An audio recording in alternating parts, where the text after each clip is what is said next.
First article that I chose was titled "Sense of Accomplishment is Modulated by a Proper Level of Instruction and Represented in the Brain Reward System."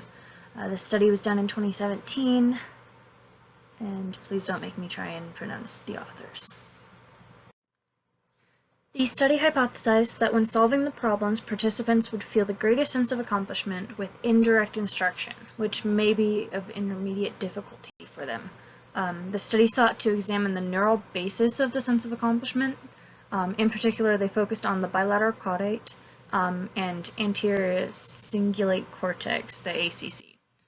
The caudate is a part of the reward system and recently has been found to be involved in the processing of motivations. The caudate is also reportedly involved in reward anticipation and reward-based learning. So I just wanted to delve in that a little bit more. So they used 3 levels of instruction to investigate the effects of instruction upon neural activations, and they measured the neural activations with a functional MRI. They used hard-to-solve problems for the experimental group and a time-counting task, which would not pose a lot of sense of accomplishment with, and did not require problem-solving as the control. One of the 4 types of instruction was presented for 1 second, and then that was followed by a problem stimulus. Participants performed that completion or button press control task during the 5-second interval, and then after 1 second of a blank screen, 3 seconds of a correct answer feedback stimulus were presented. After the feedback stimulus, the participants rated their sense of accomplishment during the 3-second interval. So the picture on the screen kind of shows you that bit. They were given no hint, so it was blank. The indirect hint, it had multiples of something, so they basically removed the parts of the problem, or part of the hint that would give the hint away, give the whole problem away. So they would have to fill in the information to correspond with the problem. So it wasn't a direct hint. The direct hint literally says, oh, this problem is a multiple of 3. And then the control just said, like, press the first button. Okay. The study consisted of 21 native Japanese speakers. The functional MRI experiment had 4 scanning sessions, where each session consisted of 32 trials, 4 trials for each condition, so no hint, indirect hint, direct hint, and control. And the 4 conditions were randomly arranged as an event-related design. The total number of trials was 128, while the total number of problem stimuli was 64. After the experiment, the participants were asked to assess the difficulty of all problem stimuli in 4-point Likert scale, ranging from 1, which was very easy, to 4, very difficult. So the researchers observed that the indirect condition induced the largest sense of accomplishment, and that the sense of accomplishment of the direct, indirect, and no hint conditions were all larger than that of the control condition. By comparing sense of accomplishment in correct and incorrect trials, they also found that sense of accomplishment in the correct trials was significantly higher than in the incorrect trials. The intermediate difficulty also had the largest sense of accomplishment. They also found significant positive modulation with sense of accomplishment in the ACC, PCC, and ventral putamen. Under the no-hint condition, there was modulation in the ACC under the indirect condition and modulation in the bilateral caudate under the direct condition. None of these regions were modulated under the control condition. This analysis reveals that medium-level trials showed significantly larger activation than other levels in the bilateral caudate. The results indicate that the indirect instruction contributed the most to the learner's sense of accomplishment, and that the feeling is principally processed by the bilateral caudate in the reward system of the brain. The results of the study indicate that both extremes of minimal and direct instruction are ineffective, and that the indirect hint has a positive influence on the participant's sense of accomplishment. This study provides new evidence to bridge the gap between task difficulty, sense of accomplishment, and motivation for learning. The results suggest that the sense of accomplishment is processed in the caudate, which has particular importance in motivation for learning. The results also show that the reward and emotion-related regions contribute to a sense of accomplishment and most likely play a complementary role with front parietal networks during problem solving. The second article I found was titled Associations Among Scaffold Presentation, Reward Mechanisms, and Problem-Solving Behaviors in Gameplay. This was done in 2018 by 3 authors. So the previous studies have found that an individual's motivation plays a significant role in a person's response to challenges. The need for competence motivates individuals to seek challenges that are at their current skill level and make persistent efforts to maintain and enhance their skills. When the challenge is at an appropriate skill level for the learner is neither bored nor anxious, which are also known as flow experiences in this study. The study aims to determine when and how to introduce and remove scaffolds and maintain flow experiences with the learners. They will assess how a point-based system with scaffolds affects the problem-solving behaviors of a group of students playing a digital game. They also want to observe the player's solution strategy development and overall learning. This point-based thing is a positive and negative reward system, which I'll go into later. The research questions they posed were, do different scaffold presentation models and reward mechanisms affect player reliance on assistance tools, and do they do combinations of reward mechanisms and scaffold influence the problem-solving behaviors of players? So this study used 193 6th grade students, 101 males and 92 females, ages 11 and 12, from 6 classes at an elementary school in northern Taiwan. 174 of those people completed the entire experiment and were subsequently included in the data. The game used was Sudoku, and this study had 3 frustration control tools, or hints also known as scaffolds in the study.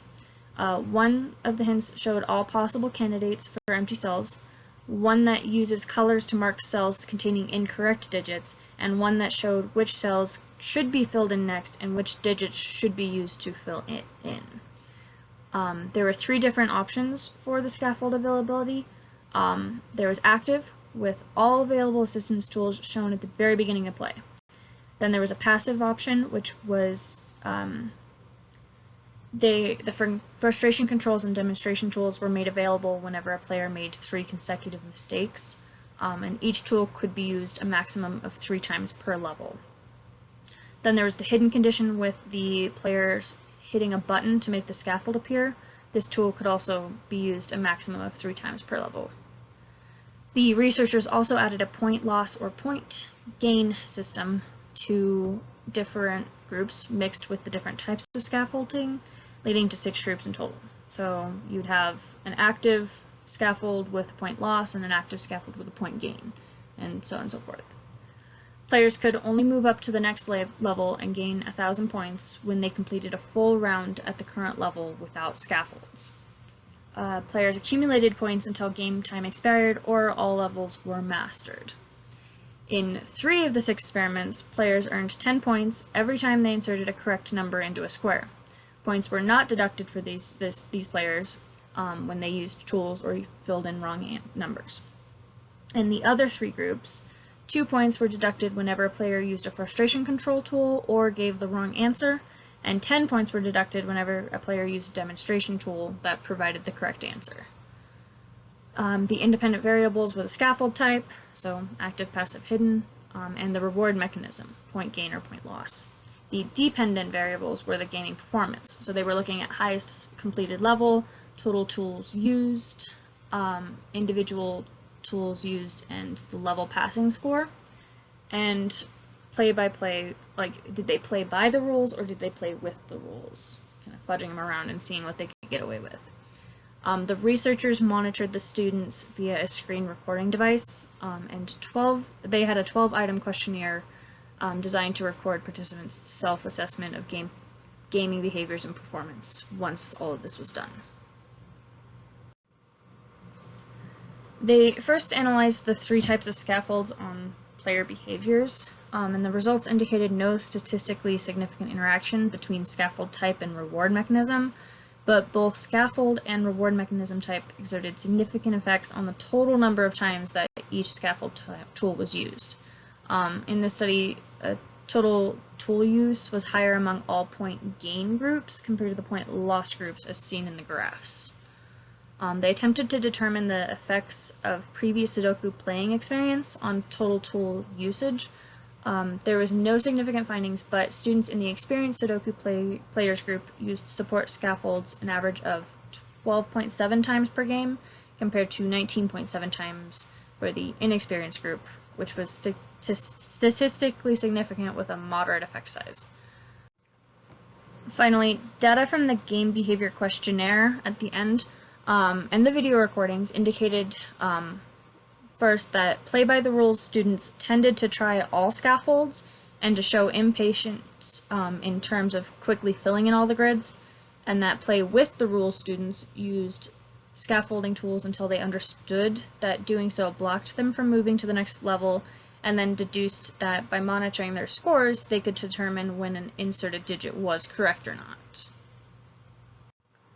While many of the results were not statistically significant, their observations found that maintaining interest and a sense of fun among early adolescent novice players required passive rather than direct assistance, and that hidden scaffolds allowed expert players to develop higher order strategies and to establish new behaviors. The video recordings also showed that study participants in the play-by-the-rules group used scaffolds in 3 ways. Those in the active group experimented with every scaffold option, those in the passive group gradually reduced their scaffold usage, and those in the hidden group were the most selective scaffold users. Since the passive and hidden scaffolds did not provide assistance until users expressed a need, they kind of give the appearance of reduced dependence. Students who felt stuck initially used scaffolds for assistance, but changed their behavior when they discovered that using scaffolds, they could not advance to the next level. It was also found that the point system became a hidden scaffold itself when some players filled each square with the squares with the number and checked to see if their points total rose or fell. Other players were more skillful in using a mix of reasoning and backtracking, but they still relied on the point reward system to check their answers. Regarding the reward mechanisms used in this research, they found that the students in the point gain group used scaffolds much more than their point loss counterparts. This is likely explained by players trying to avoid point deductions. However, no significant difference between the two groups was noted for the demonstration function, perhaps because it directly provides answers and reduces the sense of game challenge and fun. This is consistent with the observation that students do not automatically use all the explicit problem-solving processes or tools that are offered to them. This kind of supports the idea that problem solving can be intrinsically motivated, like the previous article mentioned. The observations made during this study support Eisen and Reeves' 2005 assertion that satisfying a need for competency not only promotes intrinsic motivation, but also internalizes extrinsic motivation. The extrinsic motivation were those points systems.